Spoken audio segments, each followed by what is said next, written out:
Hi everyone, welcome back to my channel.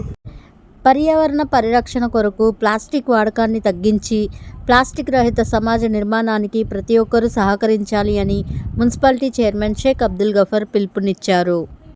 స్వచ్ఛ సర్వేక్షణ్ కార్యక్రమంలో భాగంగా ప్రభుత్వ ఉత్తర్వుల మేరకు కమిషనర్ శ్రీధర్ ఆదేశాల మేరకు బుధవారం కనిగిరి మున్సిపాలిటీలోని పీఎం శ్రీ జెడ్పీపీ బాలికల ఉన్నత పాఠశాల నందు ప్లాస్టిక్ నిషేధంపై అవగాహన కార్యక్రమం నిర్వహించారు. ఈ సందర్భంగా చైర్మన్ మాట్లాడుతూ, సింగిల్ యూజ్ ప్లాస్టిక్ వాడకం పర్యావరణానికి తీవ్రమైన హానికరమని, దాన్ని పూర్తిగా అరికట్టేందుకు ప్రజలు చైతన్యంతో ముందుకు రావాలి అని తెలిపారు. పర్యావరణ పరిరక్షణలో భాగంగా కాగితం, బట్ట, జనపనార సంచులను ఉపయోగించడం అలవాటు చేసుకోవాలి అని సూచించారు. శానిటరీ ఇన్స్పెక్టర్ షేక్ నాయబ్ రసూల్ మాట్లాడుతూ, ప్లాస్టిక్ సంచులకు బదులుగా కాగితం లేదా బట్ట సంచులను ఉపయోగించడం ద్వారా మన పరిసరాలను శుభ్రంగా ఉంచుకోవచ్చని అన్నారు.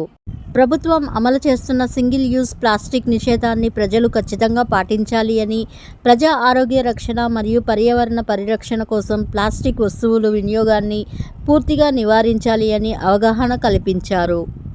ఈ సందర్భంగా పాఠశాలను ప్లాస్టిక్ రహిత పాఠశాలగా ప్రకటించి విద్యార్థులు, ఉపాధ్యాయులు ప్లాస్టిక్ వాడకాన్ని నిషేధిస్తామని ప్రతిజ్ఞ చేశారు.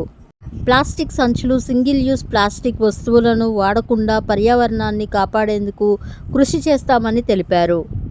ఈ కార్యక్రమంలో పాఠశాల ప్రధానోపాధ్యాయురాలు కలవ విజయలక్ష్మి, మెప్మా సిఓ రవణమ్మ, మెప్మా సిఆర్పి దీప్తి, గుడెల్ ఫౌండేషన్ డైరెక్టర్ రమేష్ బాబు, జన విజ్ఞాన వేదిక జాతీయ అధ్యక్షులు గయాస్, కేటీసీ పాపారాయుడు, ఉపాధ్యాయులు తదితరులు పాల్గొన్నారు.